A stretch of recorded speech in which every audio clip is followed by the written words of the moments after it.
ये जो लोग कह रहे हैं कि ये हिंदू है, कोई कह रहा है कि ये हिंदू नहीं है, ये आदिवासी है, ये इतनी सब जो बातें कर रहे हैं, आखिर इस षड्यंत्र के पीछे मकसद क्या है? ये जो लोग ऐसा कर रहे हैं, जो इतने वर्षों से हम अपने काम में लगे हैं, वो अपने काम में लगे हैं, लेकिन आज ऐसी व्यवस्था क्यों बनाई जा रही है? हम लोग को जबरन हिंदू क्यों बनाया जा रहा है, क्यों बोला जा रहा है? ये हमको आइडिया नहीं है कि ये लोग ऐसा क्यों कर रहे हैं। अब मैं आपको गंभीरता से बताना चाहता हूं कि ये लोग ऐसी जो रूपरेखा जो बना रहे हैं पूरे देश के अंदर आदिवासियों को हिंदू कहने की, वो क्यों बना रहे हैं? साथियों, इस देश के संविधान में आपको जाति प्रमाण पत्र मिलता है, तो केवल अनुसूचित जनजाति का केवल हम लोगों को ही क्यों मिलता है? आपने सोचा कभी कि अनुसूचित जनजाति का प्रमाण पत्र केवल हम लोगों को क्यों मिलता है? उसके पीछे एक कारण है। जब संविधान में जो इस देश के जो मूल निवासियों की जब बात हो रही थी, उसमें सबसे पहले जो लोग आदिकाल से अपनी संस्कृति, अपनी सभ्यता, अपनी भाषा, अपने रीति रिवाज, अपना टोटम, अपना गोत्र, अपना सब कुछ संजोए रखा है करोड़ों वर्षों से, लाखों वर्षों से, ऐसे लोगों को खोज खोज के उस लिस्ट में शामिल किया गया जो अपनी संस्कृति को कभी छोड़ा नहीं। वो लोग हैं अनुसूचित जनजाति, वो लोग हैं आदिवासी। इसके अलावा अनुसूचित जाति में भी कई जातियों को शामिल किया गया, लेकिन ये वो जातियां हैं जिन लोगों ने अपनी संस्कृति से किसी कारणवश छोड़ दिया, उनको अनुसूचित जाति में रखा गया। ऐसे भी कई लोग हैं जिनको पिछड़ा वर्ग में रखा गया, जो अपनी संस्कृति टोटल छोड़ के दूसरे की संस्कृति अपना लिए। तो ये इस तरीके से। अब आपको अच्छे से मालूम है कि जब हम आज से 5000 साल पहले की जब खुदाई हुई, हड़प्पा संस्कृति, मोहनजोदड़ो, हमारे यहाँ के बच्चे लोगों ने सबने पढ़ा होगा इतिहास में, तो वहां की जो खुदाई हुई तो उसमें जब देखा गया तो आज की जो कॉलोनियां बनती है ना, कैसा किचन बनता है, कैसा हमारा बाथरूम बनता है, कैसे हमारी सड़कें बनती है, आज से 5000 साल पहले हमारी संस्कृति में ये सारी चीजें थी जो आज ये कर रहे हैं। और ये चीजें आज भी इतिहास में दर्ज है। वहां पे कोई संस्कृत नहीं थी, कोई हिंदू धर्म नहीं था, कोई भाषा नहीं थी, आज भी उसको लोग पढ़ रहे हैं, आज भी कोई समझ नहीं पाया। केवल आदिवासी लोग ही उस पर स्टडी कर सकते हैं और चित्रों के माध्यम से उन्होंने इस पूरी संस्कृति को संजोया हुआ है। ये सारी चीजें हैं। जब हमारी संस्कृति इतनी डेवलप थी, इस देश को, भारत देश को जब माना जाता था कि भाई ये सोने की चिड़िया है, तो वाकई में ये सोने की चिड़िया थी, राजमहल थे, सब कुछ था, और हम लोग कोई जंगलों में नहीं रहते थे। हमारा ये शहर था, राजमहल थे, घराने थे हमारे। गलतफहमी में मत रहिए आप लोग कि हम जंगलों में रहते थे। जब विदेशी लुटेरे, जिन्होंने हमारी भव्यता को देखा, हमारी संस्कृति को देखा, हमारे पास इतना सारा धन संपत्ति संपन्नता देखी, तो लालच में वो हमारे देश में आए, हमारे देश में घुसे।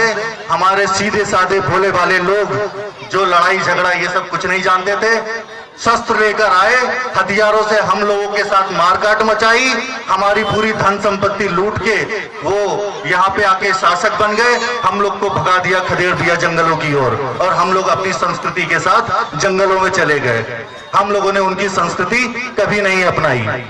तो इस तरीके से वो लुटेरे लोगों ने हमारे देश में अपना शासन स्थापित किया। और साथियों, एक बहुत महत्वपूर्ण बात, आप लोग अगर पढ़े लिखे समझदार लोग हैं तो एक चीज नोट करिए, 21 मई 2001 ये वो तारीख है, ये वो दिन है जिस दिन बहुत सारी चीजों का भारत से पर्दाफाश हुआ। 21 मई 2001 का दिन है, और उस दिन है टाइम्स ऑफ इंडिया का न्यूज़पेपर। उस न्यूज़पेपर में इस देश की आधी पोल खोल दी, इस देश में क्या चल रहा है सारी पोल खोल दी। अब उसमें था क्या, वो तो अंग्रेजी अखबार है, हमको तो पता ही नहीं, हमको तो शिक्षा से वर्षों से वंचित रखा है, इसीलिए उस अखबार में छापा, किसी लोकल पेपर में नहीं छपा। और वो क्या छपा था, इस देश के अंदर जो विदेशी लोग हैं, जिसने यहाँ पे आके शोध किया, उन लोगों ने शोध के माध्यम से इस देश की व्यवस्था को देखते हुए, यार ये ब्राह्मण है, ये क्षत्रिय है, ये वैश्य है, ये शूद्र है, ये आदिवासी है, ये जंगल में रह रहा है, ये दुनिया भर की बातें उन्होंने देखी वहां पे। तो उन्होंने उनका डीएनए टेस्ट किया, उनके रक्त का परीक्षण किया। जब उनके रक्त का परीक्षण हुआ तो उसकी जो रिपोर्ट है वो 21 मई 2001, और अगर आप लोग मोबाइल चलाते हैं तो गूगल में केवल इतना टाइप कर दीजिए 21 मई 2001 टाइम्स ऑफ इंडिया, उस पेपर में दिया हुआ है कि इस देश के जो शासक हैं, जो अपने आप को हिंदू बोल रहे हैं, ये विदेशी हैं।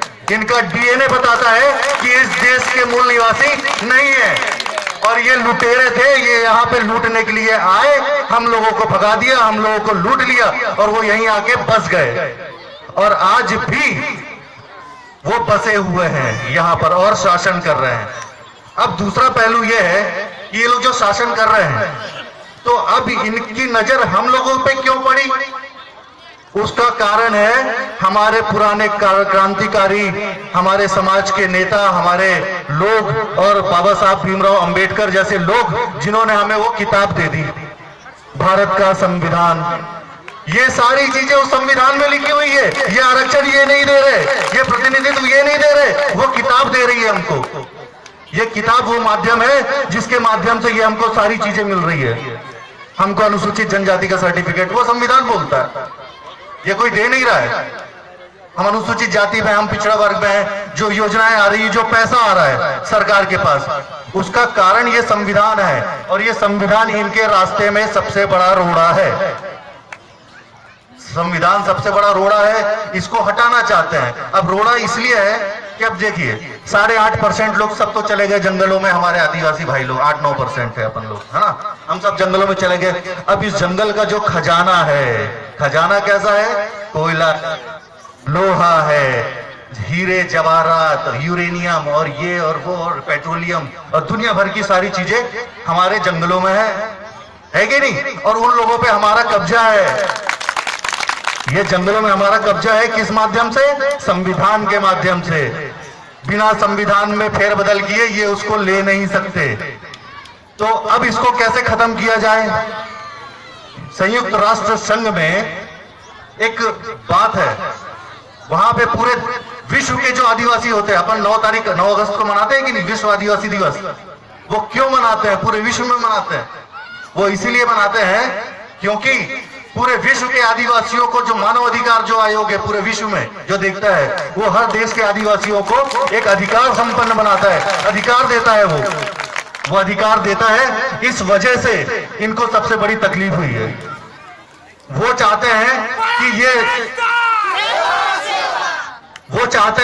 ये चीज इनके पास से खत्म कर दे। अब यूएनओ में एक नियम है, उसमें यह है कि भाई जो आदिवासी किसको बोला जाएगा, किसको बोला जाएगा? जैसे हम लोग हैं, हम वर्षों से अपनी संस्कृति, अपनी भाषा, अपना धर्म, अपना टोटम, अपना गोत्र, और जो भी कुछ है, जो वर्षों से संजोए रखे हैं, इस चीज का जो पालन करेगा वही आदिवासी होगा। इस चीज को जो मानेगा वही आदिवासी होगा, और जो नहीं मानेगा वो आदिवासी नहीं होगा। तो अब आप चले गए कहां?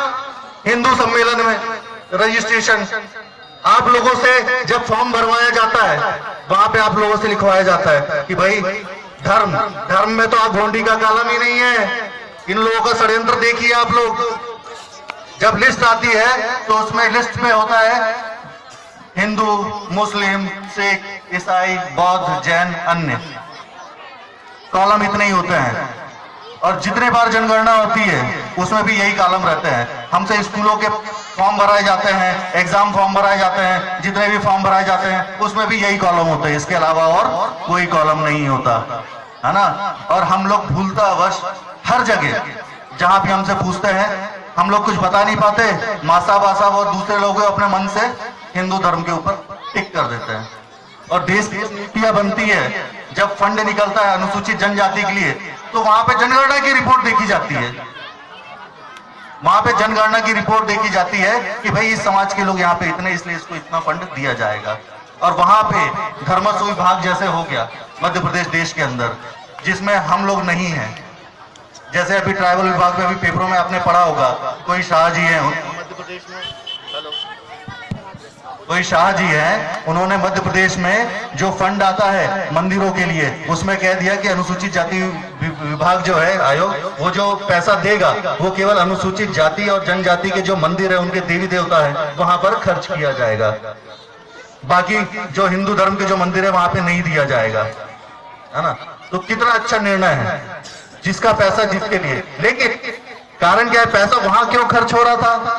वो रिपोर्ट कि यहाँ पे हम सब लिखते जा रहे हैं, कागजों में भरते जा रहे हैं कि हमारी जाति हिंदू है, हिंदू हिंदू है। जो पैसा आता है वो हिंदू धर्म के मंदिरों में चला जाता है। हमारे लोग आज भी वही टपरे के नीचे हमारे देवी देवता बैठे हुए हैं और पैसा पूरा दूसरे लोगों के पास जा रहा है।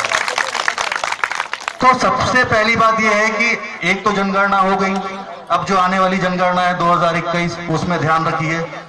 अगर आपको कोई बोलता है तो सबसे पहले आपका जो धर्म का कॉलम है, वो धर्म के कॉलम में कभी भी जीवन में भी याद रखिए, जो नए बच्चे हैं आप लोगों को स्पेशली, क्योंकि सारे फॉर्म आप लोगों को भरने हैं, है ना। जहां भी कोई फॉर्म भरोगे, अपने धर्म के जहां भी खांचा रहेगा वहां पे, अगर आपके धर्म का नाम नहीं है तो अन्य करके आप उसको, या काट करके अन्य करके वहां पे आप आदि धर्म, गोंडी धर्म, आप जो भी लिखना चाहें अपने धर्म के अनुसार, लेकिन हिंदू धर्म मत लिखिएगा। ये सबसे हमारे लिए नुकसानदायक होगा।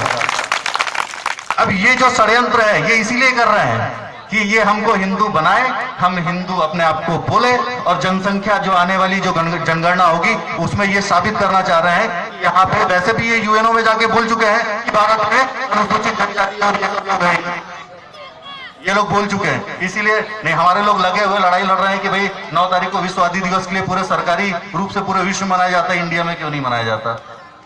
ऐसी बहुत सारी गंभीर चीजें हैं, गंभीर विषय हैं, जिसके ऊपर चर्चा करेंगे तो बहुत समय लगेगा। तो महत्वपूर्ण बात यह है कि हम, भले ही लोग बोल रहे हैं कि हम आदिवासी गरीब है, लेकिन आज भी हमको बाबा साहब के संविधान ने एक चीज दे के रखी कि हम जिन जंगलों में है, जहां हमारे लोग हैं, वहां पे अकूत संपत्ति है, कोयला, लोहा और ये सब माध्यम से, और 5वीं 6ठी अनुसूची और जो ये सारी चीजें हैं, जो बहुत ही टिपिकल विषय है, उस पर थोड़ा लंबी चर्चा हो जाएगी।